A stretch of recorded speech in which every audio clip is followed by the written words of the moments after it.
Almost 24 years ago was the last time I was on this stage, in this room. I was taping my first 1 hour special. It's called Killing Them Softly. My girlfriend was sitting in that row, pregnant. She's now my wife.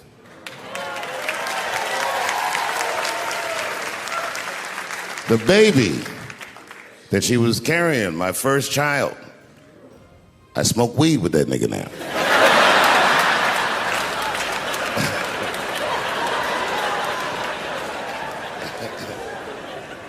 And what I remember most about that night was the pressure. Before the show, I had to run out there on the avenue and hand out tickets to anybody who would take them because I couldn't even fill the fucking room. And boy, what a difference 24 short years makes.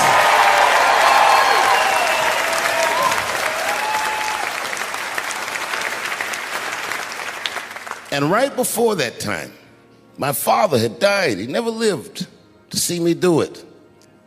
And when he died, I was inconsolable. I thought I'd never smile or laugh again.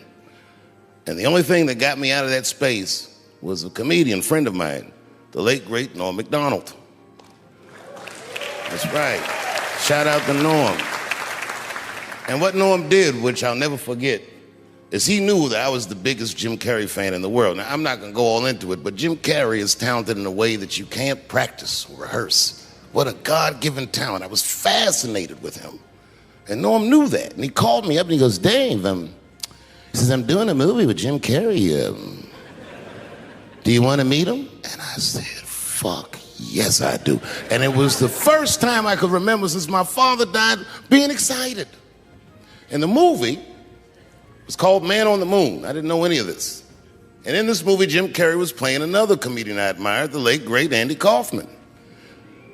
Yes, and Jim Carrey was so immersed in that role that from the moment he woke up to the time he went to bed at night, he would live his life as Andy Kaufman. I didn't know that.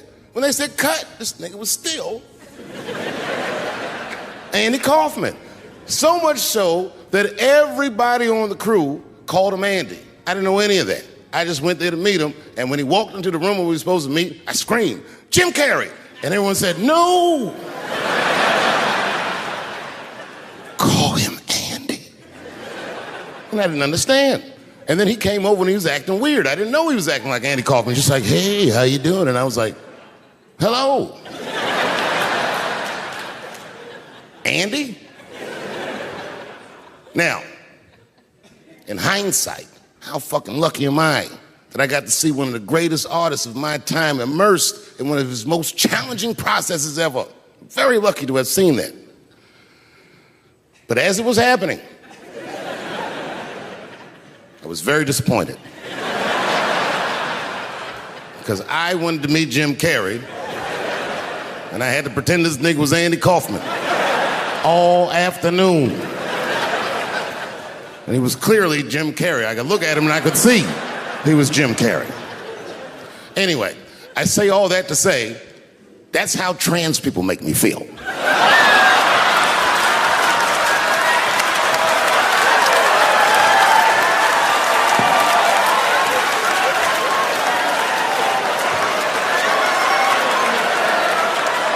Here we go. Now, if you guys came here to this show tonight thinking that I'm going to make fun of those people again, you've come to the wrong show. I'm not fucking with those people anymore. It wasn't worth the trouble. I ain't saying shit about trans people. Maybe 3 or 4 times a night, but that is it. Tired of talking about them. And you want to know why I'm tired of talking about them? Because these people acted like I needed them to be funny. Well, that's ridiculous. I don't need you. I got a whole new angle. You guys will never see this shit coming. I ain't doing trans jokes no more. You know what I'm gonna do tonight? Tonight, I'm doing all handicap jokes. Well, they're not as organized as the gays. And I love punching down. There's probably a handicap in the back right now because that's where they usually make them sit.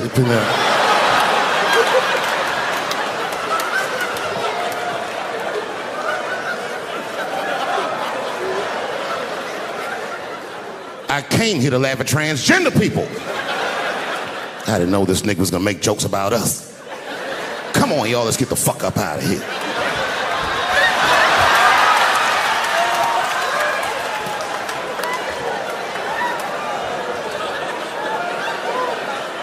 Yeah, it's about time somebody let these handicaps have it. They done met their match tonight. Fuck them. One time I was on Capitol Hill, and I seen a handicapped congressman. Madison Cawthorn, that's his name.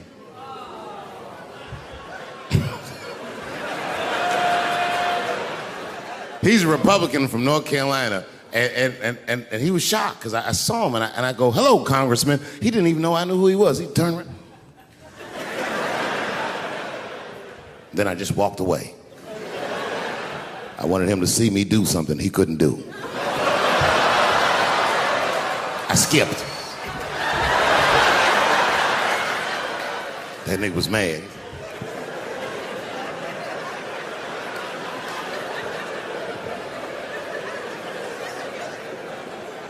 He's no longer a congressman. I don't know if you follow politics. I'm not trying to be funny, but he lost his seat. He ran a bad race. Oh, buddy, yes, he did. And you know what he did wrong? He was running for Congress again, and this motherfucker tried to be controversial. He was on all them right-wing podcasts talking all that shit. He was like, Washington is worse than Hollywood. I was at home like, what?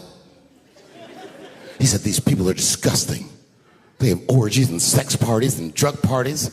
And I was thinking, this nigga sounds like Juicy Smouye. He's lying. Now, I don't doubt that they do this kind of shit in Washington. But I doubt he's seen it with his own eyes. Because who the fuck invites a paraplegic to an orgy? So this nigga can roll around and snitch on everybody.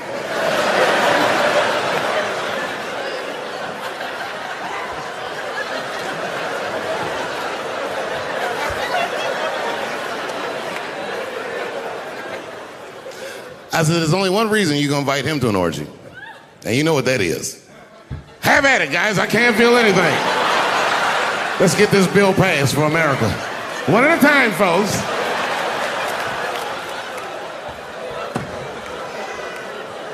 Oh, buddy. Yep. Yeah, the handicaps are the new people I punch down on. To be honest with you, I've been trying to repair my relationship with the transgender community because I don't want them to think that I don't like them. And you know how I've been repairing it? I wrote a play. I did, because I know that gays love plays. It's a very sad play, but it's moving. It's about a black transgender woman whose pronoun is sadly nigger.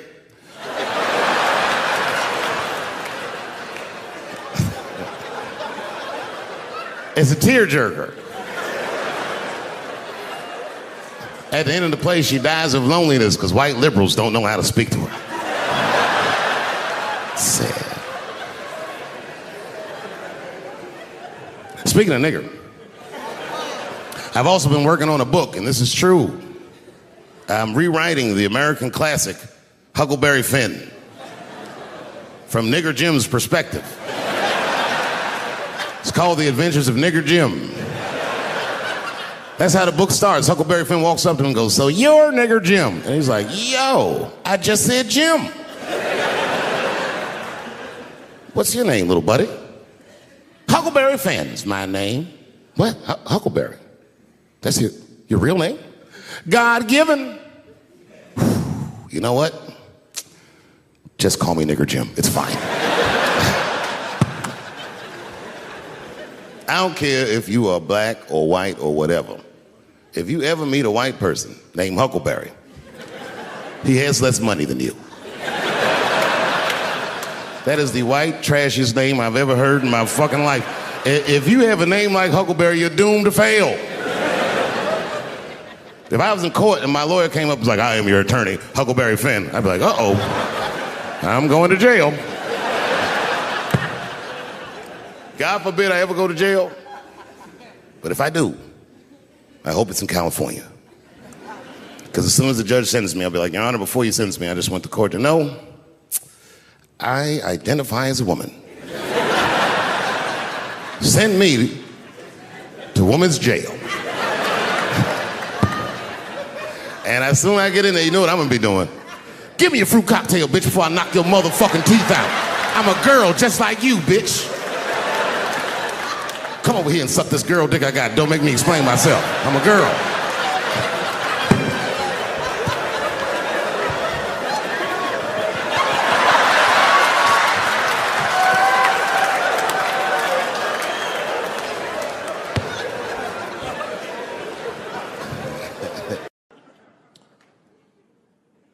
The second time I met O.J. Simpson,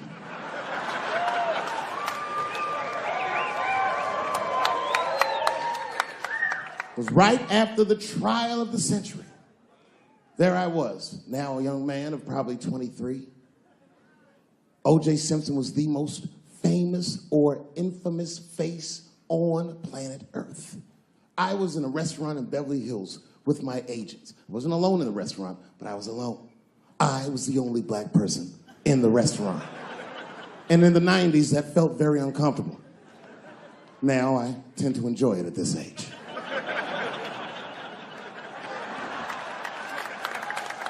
I was having dinner with my agents, celebrating a deal that they told me was lucrative, but I later learned fucking sucked.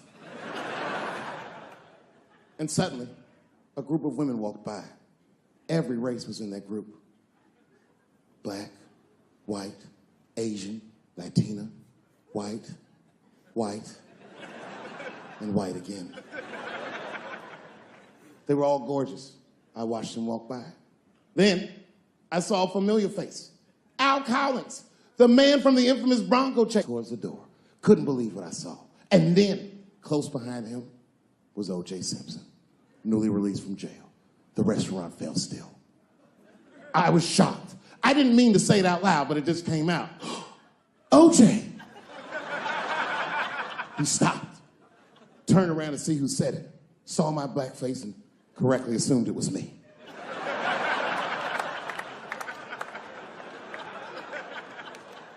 I was sitting in the corner of the booth. He leaned over all the white people I was having dinner with and shook my hand. How are you, young man? He looked in my eyes, and I could see in his eyes that he didn't remember meeting me the first time. And then he walked away. And I looked back at my agents, and all of them had nothing short of disgust on their faces. And the only one with the courage to voice their disgust was a woman named Sharon, who used to represent me. How could you, she said. How could you shake hands with that murderer? I said, Sharon, with all due respect, that murderer ran for over 11,000 yards.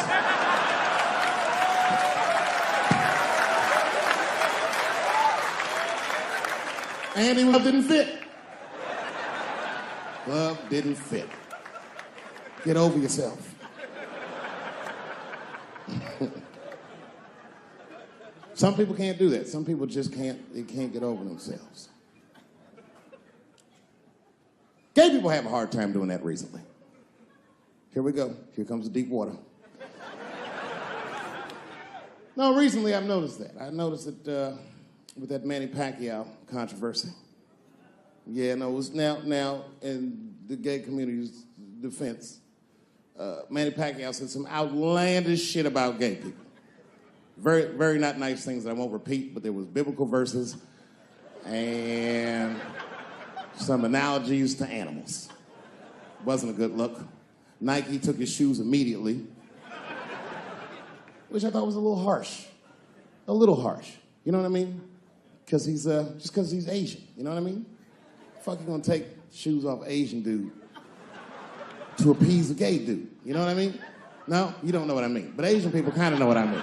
No? No Asians in the front? No?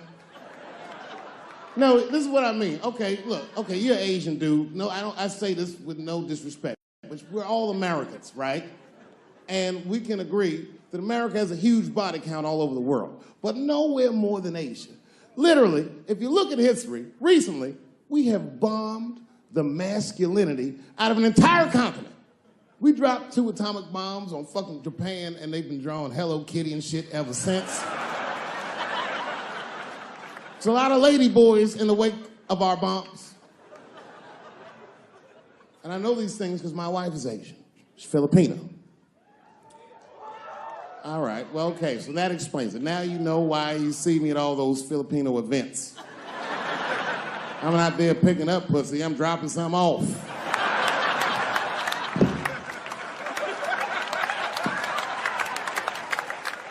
I take my wife to all that shit. I took my wife to see Pacquiao fight Mayweather. We sat ringside, okay?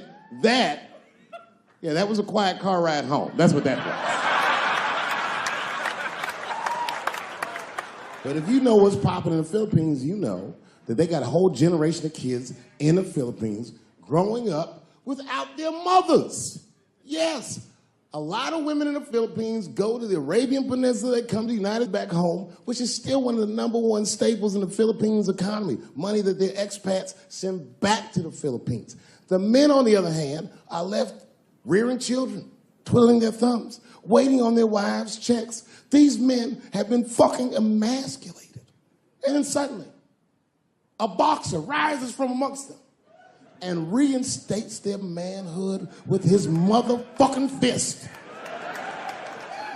This is not the guy you're supposed to ask, what do you think of homosexuals? He's not your champ. Shit. That's why I don't have a sneaker deal, because if you say something that people don't like, they'll take your fucking shoes off. Road ahead. They've got the longest mental gap to bridge. That's all I'm saying. Because, you know, whenever I see one of them T's on the street, I don't mind them, but I'll be like, man, I miss Bruce. I'm sorry, guys. I'm 42. I remember Bruce Jenner. Before the Kardashians, before all that, this motherfucker was a white American superhero. It was amazing. He was beating Africans at track and field. We'd never seen anything like it. He was on my cereal box growing up. You know how much of that cereal I ate, nigga? I didn't know he was gonna do that.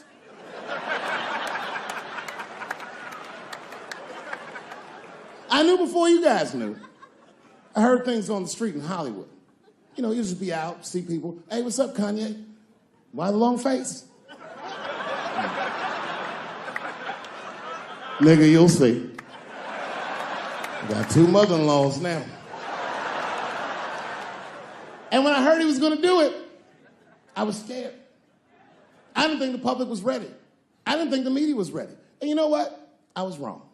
Never seen anything like it. Welcome to the world, Caitlin. So long, Bruce. Hello. Somebody called me a nigga in traffic last Wednesday. It's so long, it takes a minute.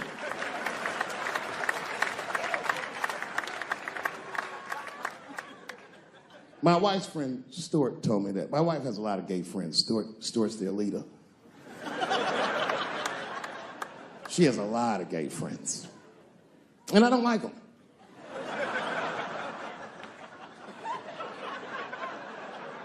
Not because they're gay, I'm just judging them on the merits of their character. They're just not nice dudes. They're fucking rude house guests. They're sitting on my couch, giggling with my wife, eating my motherfucking macaroons. And I come in, they act like the party's over. Hey, Stuart, what's going on? This guy talks to me the way a cat would speak if a cat could talk. Hi, David.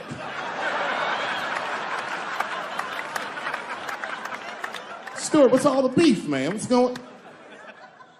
He always wants to have some kind of gay political argument. The last one was about a petition in federal court to take the words husband and wife out of the law. I said, well, why would you want those words out the law? He said, because it discriminates against same-sex couples. I was like, niggas, please save me the semantics. Just trust me, take your chips and get the fuck out of the casino. You're about to decide, talk that over amongst yourselves, and whichever one of you is gayer, that's the wife.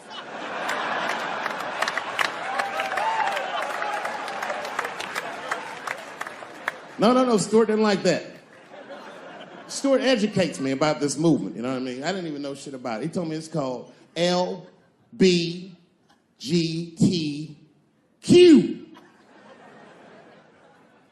I was like, what the fuck is the Q? Does that even make sense, Q? Turns out Q is like the vowels. That shit is sometimes Y. It's for gay dudes that don't really know they're gay. You know what I mean? Like prison fags who are like, well, I'm not gay, nigga. I'm just sucking these dicks to pass the time. I'm not G, I'm Q. Ugh.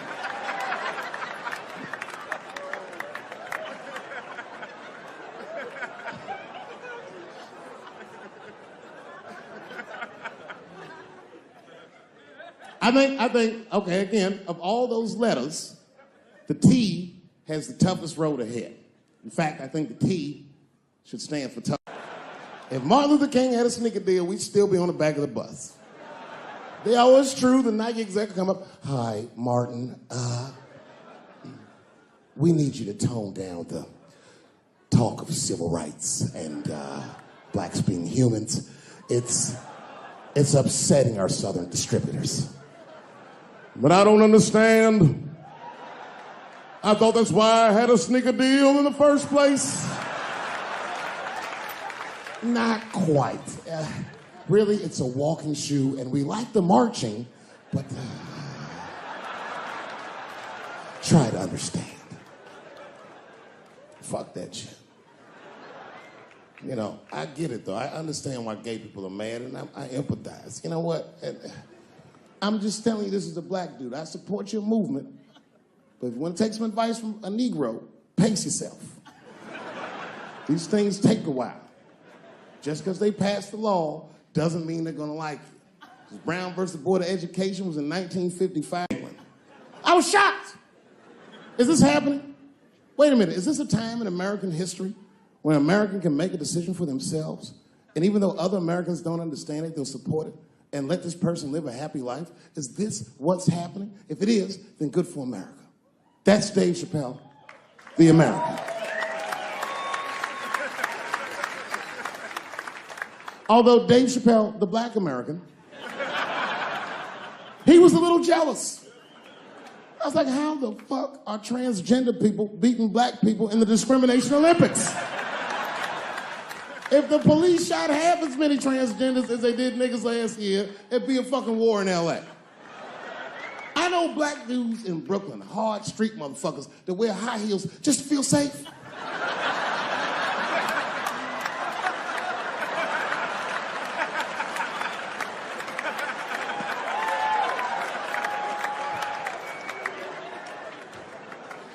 Transgenders are gangsters. I used to do business with a transgender in Hollywood. Man, everybody would be scared of her in the boardroom. She'd walk in there, newly minted woman, high heels, purse. Shit.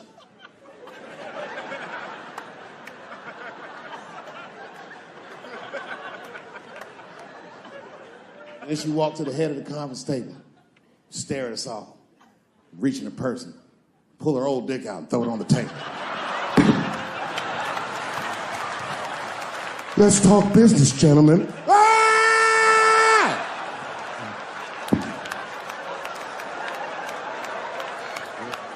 Shit is scary as fuck. If your best friend pitched that to you, you'd be horrified. Yo, nigga, let's go to the hospital and cut our dicks off and make pussies out of them shits. What? Can't we just get matching jackets or tattoos or something? Sure, that's what you want to do? There's only one way to find out, nigga. Wu-Tang, bow, bow. Let's go to the club and trick niggas into fucking us, yeah. I've been watching that new OJ show. I can't get enough of that shit. Doesn't it bring back good memories? But I forgot how, like, just how polarizing that OJ case was. And you know, I've met OJ Simpson on 4 different occasions in my life. And before the end of the show, I will tell you about each of those occasions. The first time I met OJ Simpson, I was in Santa Monica. Santa Monica? Yeah. I can't believe a black dude was like, Santa Monica. He was the last niggas I was expecting to say that. Let's see your shoes. You got some Vans on, nigga? What you got on? Santa Monica! You? At the time, I was 18. I had done a show, and then a guy from the club came up and was like, hey, O.J. Simpson's here, and he said he wants to meet you. I said, what? Fuck yeah. I ran down the steps, and O.J. was down there. He was like, hey, yo, man, how are you? It's very good to meet you, and you're doing really good work, and I hope good things happen for you in your life. Standing beside him, well, I don't know the nice way to say this, his soon-to-be slain wife. Ladies and gentlemen, man the fuck up or you're not gonna make it through the end of this show. Just man the fuck up. She's dead, you already know, we know what happened. We don't know who did it, but we know what happened.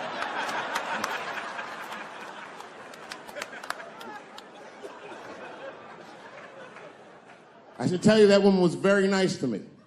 She actually embraced me. She said, I think you're adorable. And she hugged me. She goes, good luck to you. And she held me for a long time. And I whispered in her ear, bitch, are you trying to get us both killed?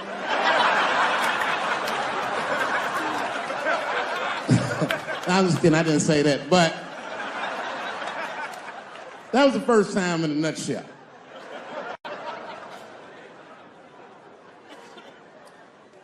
It's good to see so many different people here from so many different ethnicities. Very diverse crowd. Looks like you thought Bernie Sanders was gonna come out in this motherfucker, but surprise, it's me.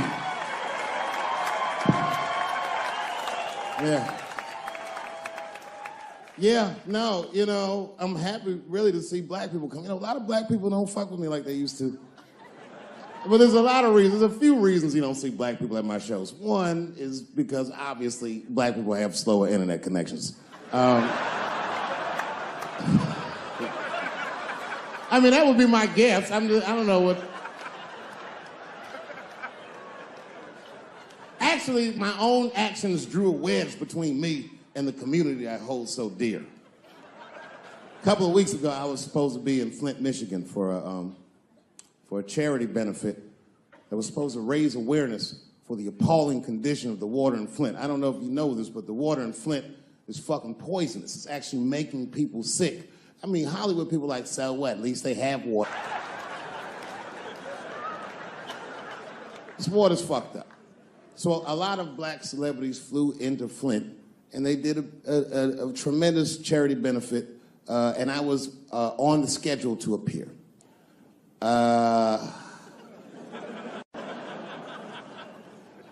So the reason a lot of people haven't heard about this benefit, it was the same day as the Oscars. Right, I know. So I was on my way to the airport to go to Flint, and then Chris Rock calls me and is like, hey, Dave, I got a ticket for you for the Oscars. Can you make it? And I was like, sure, nigga, I'm on my way to the airport right now. Oh, come on, man. What am I going to do about that water? What am I, a fucking superhero? I need to have fun. I need to live, too. I didn't fuck that water up. Stevie Wonder was there. They didn't need me. I'm sorry, everybody. I've never been to the Oscars. You've seen the movies I make.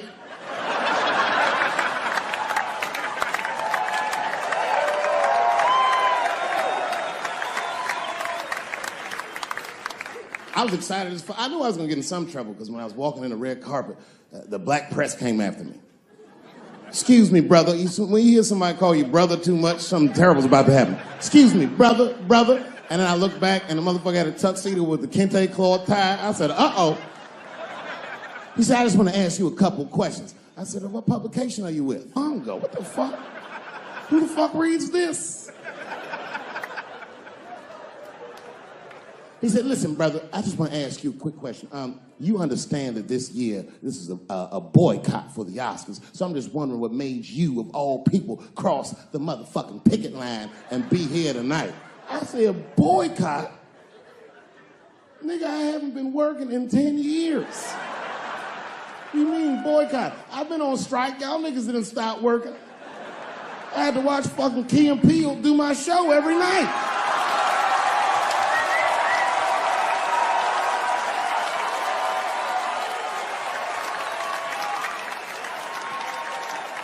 Fuck the Daily Bongo is what I said.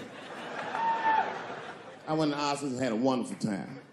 I went in that fucking green room. It was filled with so many stars, I couldn't even believe what I was seeing. Hollywood was seducing me all over again.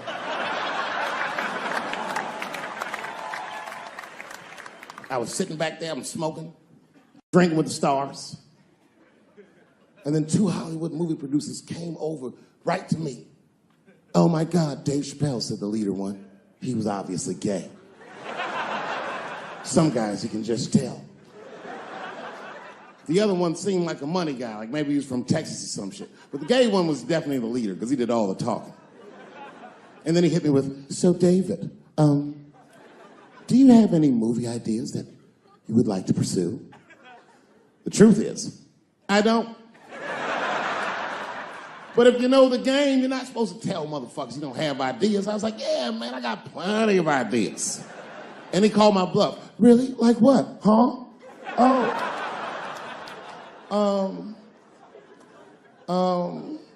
And then I just started making up shit that I thought maybe he'd like to see. I said, I have a superhero idea. He goes, really? I go, yeah, he's a gay superhero. He was like, really? What's it called? Huh? Oh, it's called Same Hero, New Boots. It's about a gay sous chef in San Francisco. When he's taking out the trash, and he's blessed with powers beyond his wildest dreams. Supersonic, gay kind of powers. And he starts saving everybody in San Francisco. But at first, he only saves gay people. Later, he saves everybody, and the whole city just falls in love with him. The only problem is, no one remembers him when he saves them. Well, I don't understand. Why wouldn't they remember him? I said, because, dummy, he's gay. He keeps changing his outfit. People come up, thanks for saving, mister. What's your name anyway? He's like, same hero, new boots, and that motherfucker flies away.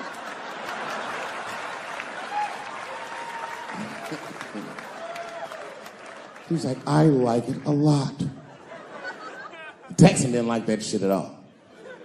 He was upset. That's impossible, gay superhero. I said, what? Well, I have others. I have a superhero you love because he's stronger than Superman and he fights for truth, justice, and the American way like Superman, but more than Superman. He beats up Mexicans for no reason.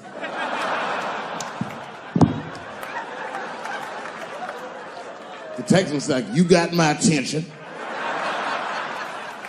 Do all this great shit. Only problem with this guy is he can't even activate his powers unless he touches a woman's vagina. Not a long touch, just a couple of pats.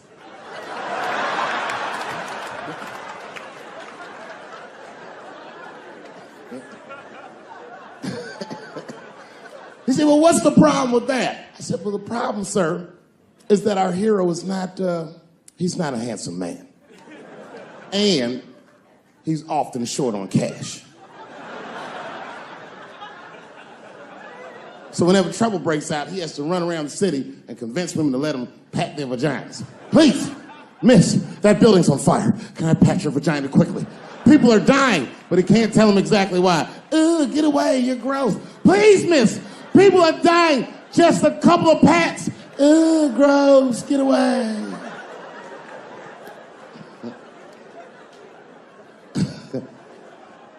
So he rapes them.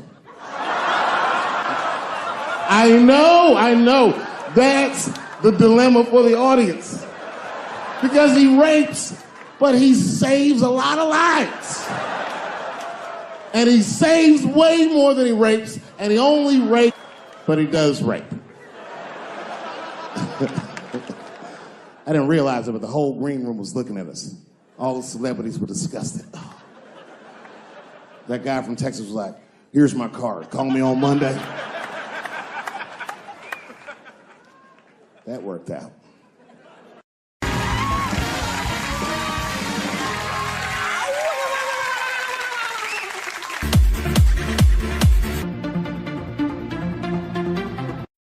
Having this discussion not so very long ago with Jerry Seinfeld, he said that when he's in a situation where he senses that things are not going his way is when all he does is rely on the material. He doesn't worry about anything else. He just goes right on with his material, and sooner or later he will prevail. Do you have that experience? Not at all. No.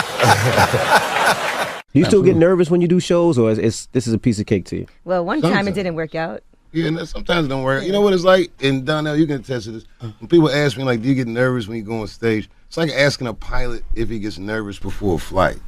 I might hit some weather. Some turbulence. Yeah, I might hit some weather, but I feel like normally we land the plane. I don't think we've ever not landed. Maybe Detroit, but other than that was done. I mean, you know, being a celebrity, your realm of getting in trouble is worse than the average person. Mm-hmm. You know what I mean? Like, the average dude got to go out and look for trouble. I'd be sitting around mind my own business, and dude come up, hey, man, you're Dave Chappelle. I'm like, yeah, what's up, man? Hey, I got 12 naked bitches in a hot air balloon. You trying to roll with me? This game has gone off the rails. This is insane to have you do control of your show. I'm not losing control. I hope not. It's too late. It's too late now. Yeah, don't lose your show. Yeah, here we go. I feel very lucky that I got to know him. Mm-hmm. I feel like he's a very large part of the reason that I got to be successful. Mm-hmm. Like, literally, he changed my life just by saying, I fought Rick James many times. We were like, what? He fucked Rick James. Fought Rick James. Oh, I thought you said that too. Charlemagne, Jesus Christ. I don't know what accent that was. Whoa. I don't normally do this, but it was Jessica Simpson. I said, let me just see, what's going on. So I went up, I'm like, hi, Jessica Simpson. I didn't know what to say. I'm like, my name's Dave Chappelle. I was like, I'm on TV too. Yeah. And she was like, I know who you are. And I was like, I knew it, bitch. I didn't say that to her. So did you go to a psychiatric hospital? In South Africa? Yeah. Who? I'm only asking because I need to ask. I gotta get people thinking, all right, who goes from America to Africa for medical attention? The reason most people have a show and then don't have a show is because they say, well, we don't want you to have a show anymore.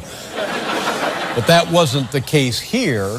The case here was I guess you said, I don't want your show anymore, and you took a hike. It's worse. Yeah. Well, now, are you tired of talking about it? It's 10 years, of course you're tired of talking about it. I don't talk about it. It's like, I just, listen, here it is.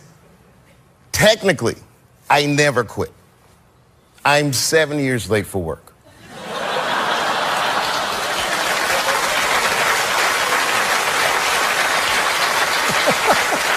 My son was back then. I have another son that's coming this weekend. Oh yeah? Yes, we're gonna have a swell time. Did they enjoy living? Did they enjoy living in Ohio? Yeah, they don't know any different. Like, they love it. He didn't mean it like that. He didn't mean it like that. I sat back down. As a matter of fact, I was finishing my soup up, and she was leaving. This was crazy. She came up to me as she was leaving. She was like, "Bye, Dave Chappelle. It's nice to meet you." And she gave me some sugar, just a little. She gave you a kiss? Yeah, which was crazy, because I opened my mouth a little bit. I was in Portland, Maine. Mm-hmm. Oh, do you remember that? And, yeah. And I was walking in a mall, and I guess you guys had been there an hour before me, so they just thought I was like a lost route. They were like,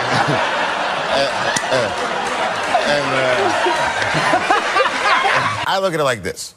I'm at a restaurant with my wife. It's a nice restaurant. We're eating dinner. I look across the room. I say, you see this guy over here across the room? He has $100 million. And we're eating the same entree. So, okay, fine. I don't have $50 million or whatever it was. But say I have $10 million in the bank. The difference in lifestyle is minuscule. The only difference between having $10 million and $50 million is an astounding $40 million.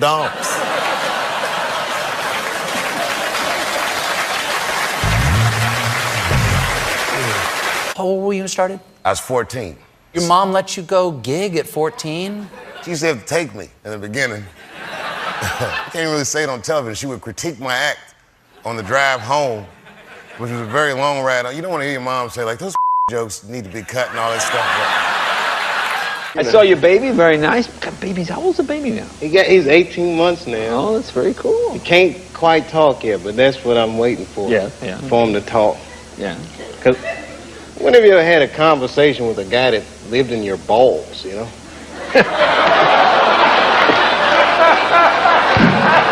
Thank you. Good night, everybody. See you next week. Thank you. The vagina is stronger than money. Stronger than money. Yes. If I could, I'd put one in my wallet.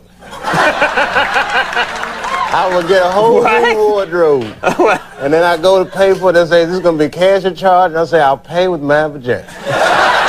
You just take that in the bank and process it. So what happens? You get out of the police station. Well, I go there, you know, I believe the fear is that, you know, the police, you don't want to go in there because, oh, while you're here, you might fit a description. Why don't you come back here and we'll process it?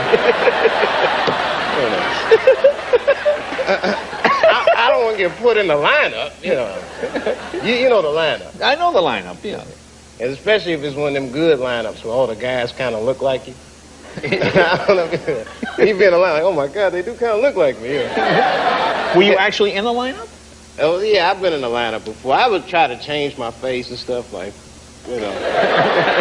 And a lady actually almost picked me. She was like, wait a minute, this guy, he looks familiar. It's like, bitch, I've been on television. Be careful, man. You know, I learned about London. I didn't know they called cigarettes fags over there. Yeah, you gotta kind of know that before you go. Yeah, I was in a bar and the guy came up to me. I'm dying for a fag. Like, ugh, man.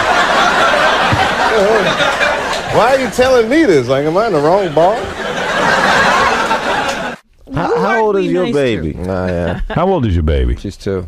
Oh, okay. She's too old for my baby to fight. To fight? Yeah. What are you talking about? I like baby fights. I like to put them. I like to have them in there with other babies and just mix it up. She's the wrong weight class. The whole Black History Month, I was down south.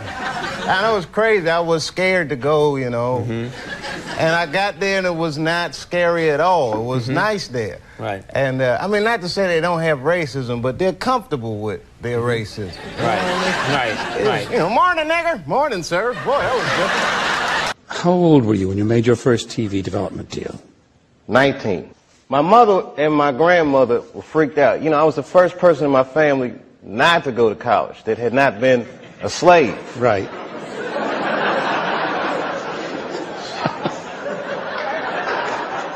So I was really breaking from tradition, and it was like a graduation lunch we were having, and they had my dad come and talk to me, and my dad takes me outside, and he's like, listen, and this is some advice that applies to all you acting students. He says, to be an actor is a lonely life. Everybody wants to make it, and you might not make it. And I said to my dad, well, that depends on what making it is, Dad. He was a smart-ass kid. Yeah. It depends on what making it is, Dad. He says, what do you mean? I said, well, you're a teacher. I said, if I could make a teacher salary doing comedy, I think that's better than being a teacher. And he started laughing. He said, if you keep that attitude, I think you should go. He said, but name your price in the beginning. If it ever gets more expensive than the price you name, get out of there. Thus, Africa.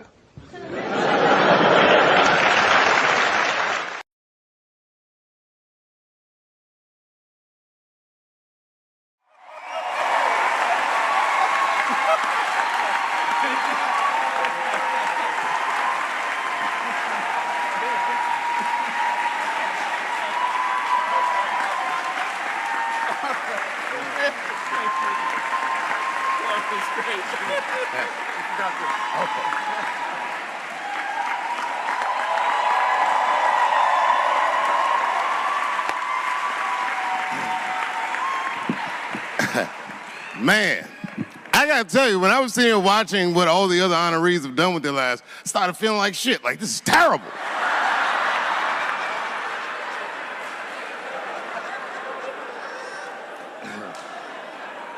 And then Bobo brought me up and started out good with that Ali picture, and then it just... But that coloring book that was in the picture, I know the Ali's are here, that coloring book, my mother has it. And Champ, he signed it. You know, the greatest, he signed it, Muhammad Ali. And his sparring partner was there that day. And his sparring partner signed it, said the next heavyweight champion of the world, Larry Holmes. And he was.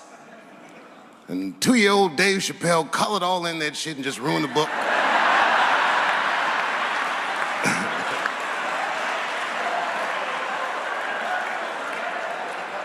But I remember part of the book that I remember real vividly, because I asked my mother about it when I was a kid. There's a part where there's a picture of Ali throwing his Olympic gold medal into the Ohio River. That's why it's so weird for me being here. You know, both my parents were very brilliant. My dad went to Brown in 1955. That's right. He told me at the time he was one of 3 black students. He said one of the guys got accused of a rape that he probably didn't commit, and the other guy killed himself, and Dad said, and I left. And see, that's what makes us Chappelle's great. We know when to quit.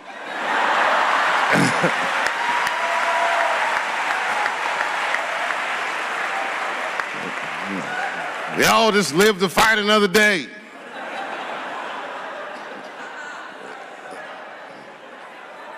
I gotta say, I'm very honored to be here, and I'm very honored to be here with the other honorees. Really, I'm like very humbled by you all, the work that you do, and you all make me want to be better. All of you.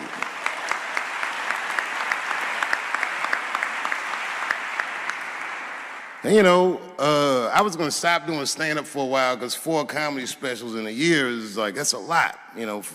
But you know, shout out to my colleagues in comedy. I just want to say that in a way, this for me belongs to my mother primarily, who was an African American studies professor, and a lot of the content that I say, she raised me well. I'm not an uninformed person. But also, you know, my colleagues in comedy, like comedians have been getting beat up pretty bad recently, and we're somehow nowadays expected to speak with the precision of attorneys or politicians. We are not. I always think of James Baldwin. You know, James Baldwin was one of my favorite writers because he managed to tell white people what they feel like to be around.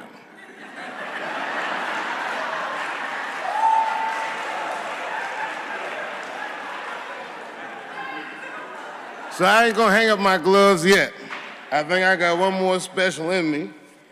So to quote Baldwin, God gave Noah the rainbow sign. It's no more water, it's the fire next time. Thank you very much. And so if you would, please join me in welcoming Dave Chappelle home again.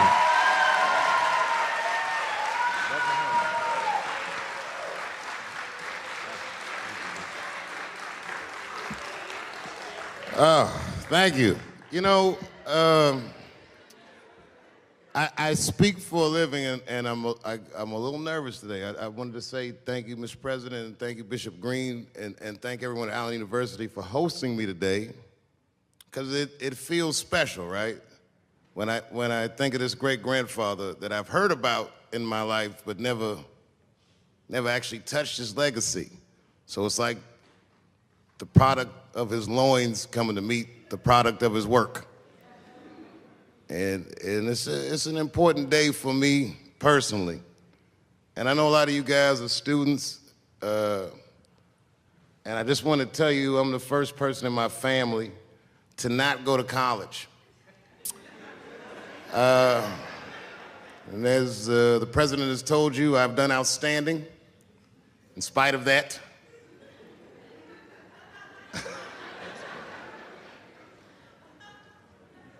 But one thing I did want to say, and one thing today just made me think about, for all the things that I've done, I'm most renowned for what I didn't do. I've made decisions in my career that a lot of people have called insane. 2004, had a $50 million deal on the table, and in a crisis of conscience, flipped the table over and walked away. Went to South Africa. Everyone said I was running away from the money. That is not true. In fact, I still want that money.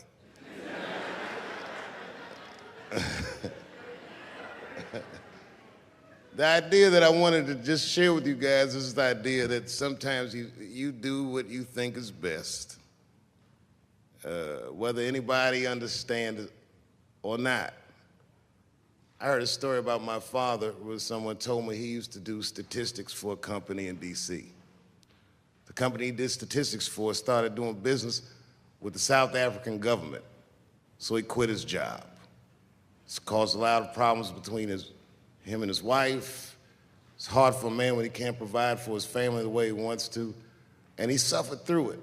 And a generation later, when I had my crisis of conscience, I was able to go to a free South Africa and get away from the heat. This idea that what you do in your lifetime informs the generations that comes after you is something I keep thinking about, something that is so much bigger than just ourselves. And today I'm standing in front of you guys, and I know you guys are like, oh, I know you're bored. But I see family of mine in the front row some who I've never met, and I just realize how all of us are connected. That my great-grandfather built something more substantial than buildings. He built a community, and he built, more importantly than a community, he built a way. You know, so I'm very grateful. Very grateful. Hello, police. I just saw him saying, you know what I mean? He's standing over like, so this is what black people talk about.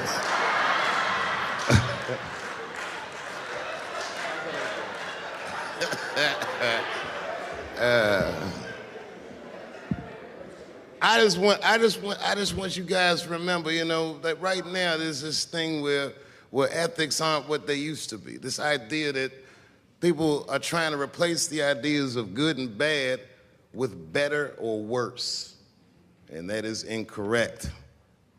You gotta keep your ethics intact because good and bad is a compass that helps you find the way. And a person that only does what's better or worse is the easiest type of person to control. They are a mouse in a maze that just finds the cheese. But the one who knows about good and bad will realize that he's in a maze. So, that being said, I just hope that all of you guys transcend whatever you see as your obstacles, and that you live outstanding lives, and that you stay connected to your communities because you have so much power there, and that you grow your communities and you diversify your communities, and that you don't let anybody tell you you can't or to be afraid. It's okay to be afraid because you can't be brave or courageous without fear. The idea of being courageous is that even though you're scared, you just do the right thing anyway. So in 2004, I walked away from $50 million, and in November, I made a deal for $60 million. So,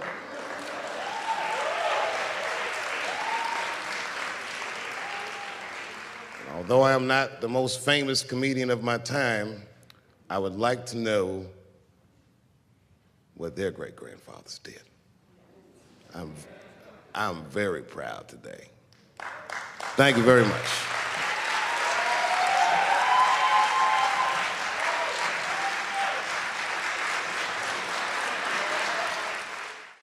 Boy, comes as a complete surprise.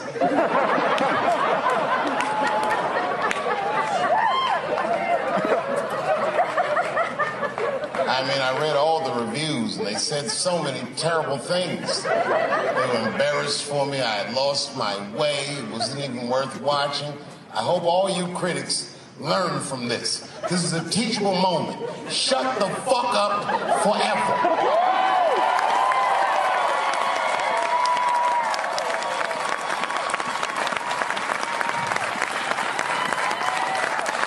2 and a night. These aren't them. These are the ones I won for the other ones, motherfucker. I would like to thank my editor who was nominated. Unfortunately, he did not win, but I couldn't have been more honored to work with Jeff Urine.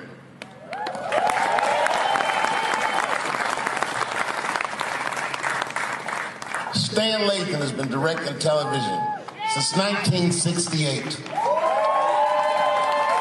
Any show that I watched when I was growing up, he directed it. From Sesame Street to Sanford and Son to Good Times to Everything Black. And finally, you motherfuckers finally gave him an Emmy tonight. He deserves so much more, but I'm glad you came around.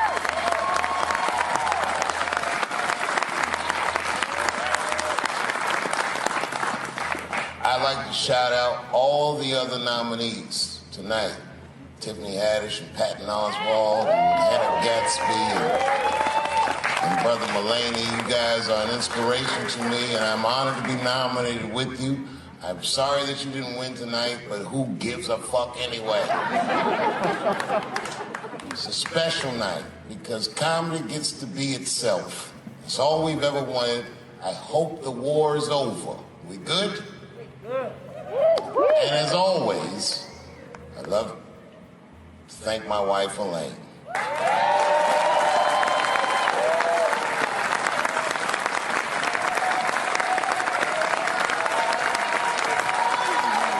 That's right. Elaine has been with me for the last 25 years and had to endure the pains of living with the greatest comedian ever. See you on Monday. Thank you very much. Good night.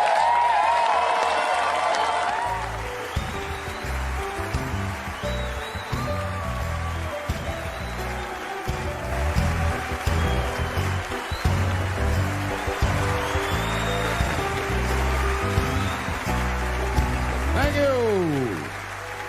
Thank you. Thank you.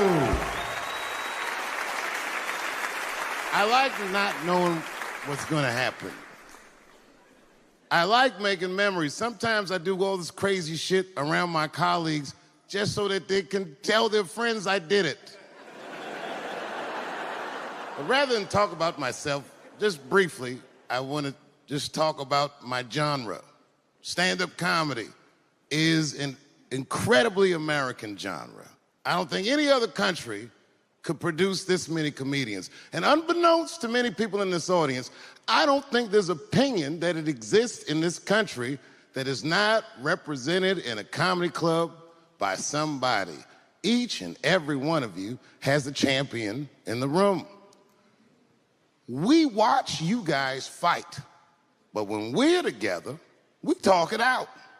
I know comics that are very racist, and I watch them on stage, and everyone's laughing, and I'm like, that motherfucker means that shit.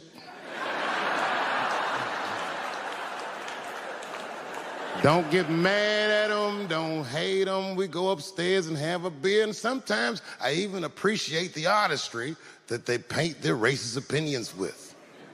Man, it's not that serious. The First Amendment is first for a reason. The Second Amendment is just in case the first one doesn't work out. We gotta let some air out of the ball, man. The country's getting a little tight. It doesn't feel like it's ever felt in my lifetime.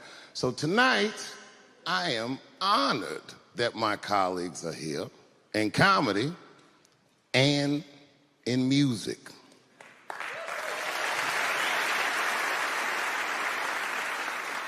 And I want everyone in America right now to look at me. Look at me smoking indoors.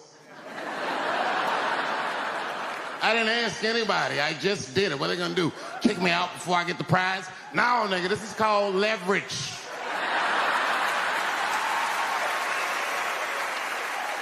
The thing that I liked best about tonight was that I saw so many people from different parts of my life, like friends that I grew up with here in DC, friends of mine from Ohio then and now, friends of mine from comedy clubs, all the fucking musicians that blew my mind. You guys have no idea how you inspired me.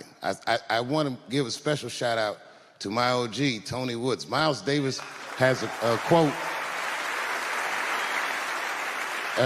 It's one of my favorite. Miles Davis said so much cool shit, but one of the things he said I always loved, he said, it took me years to learn how to play like myself.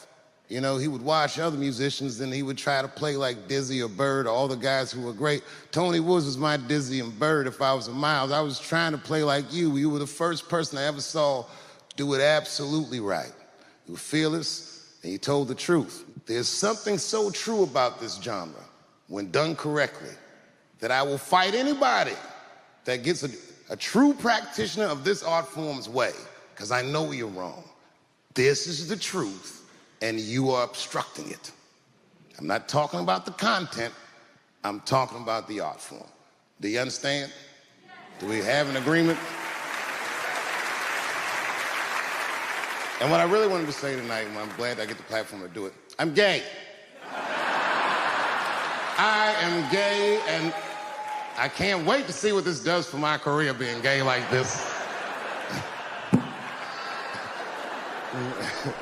So many special shout-outs. One of the main architects of the comeback of the century, my brother and my mentor, the mighty Stan Lathan. I never dreamed that I would be able to work with someone as great as you. These last 5 specials, straight fire. I wouldn't want to do another special with anybody else but you. So eat your motherfucking vegetables and live as long as you can, because we doing a few more of these bitches. Neil Brennan, your speech made me cry, because it reminded me of all those hard days of work and all that money I never got for it.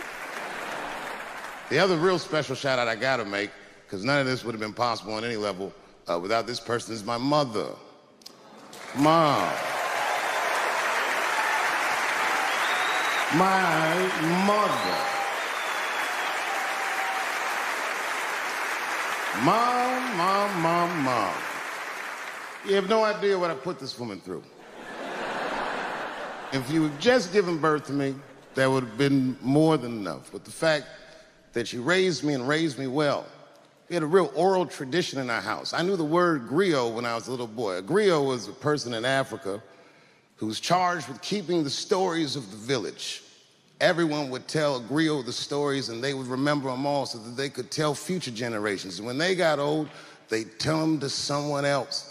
And they say in Africa, when a griot dies, it's like a library was burnt down. And my mother used to tell me, before I ever thought about doing comedy, she said, you should be a griot. And she'd fill me with every story of black life. You know, she's educated in African-American studies, and she would let me understand the context that I was being raised in, that I'm being raised in a hostile environment that I have to tame. By the time I was 14 years old, I was in nightclubs, mastering an adult world. It was terrifying. Crack epidemic was going on, and my mother would hear gunshots outside and be scared to death. Maybe it's my son. But early in my career, if you remember, Mom, you used to sit in the club with me. She'd do a full day of work. You'd be back there falling asleep, just waiting for me to go on. She would watch my show every night. Do you know how long that car ride is home?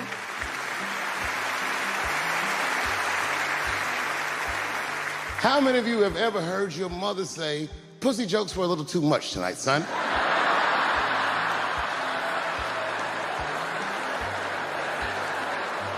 I was a soft kid. I was sensitive, I'd cry easy, and I would be scared to fist fight. And my mother used to tell me this thing, I don't even know if you remember, but you said this to me more than once. You said, son, sometimes you have to be a lion so you can be the lamb you really are. I talk this shit like a lion.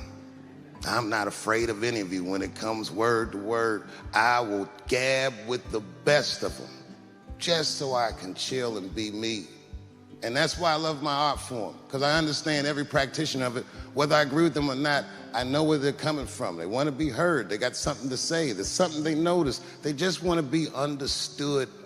Love this genre. It saved my life. So tonight, Mom, I would like to honor you in a very special way that I cannot do on my own. but because now I'm a man with great and influential friends, I'd like to ask my man Thundercat to come out on the stage. Thundercat, the Mighty Most Def.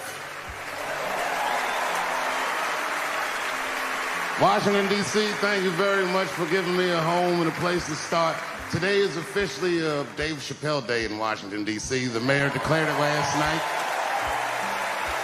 So, in the future, on Dave Chappelle Day, I ask everyone who wishes to celebrate it to make one incredible memory for themselves and or somebody else. Thank you very much. Good night.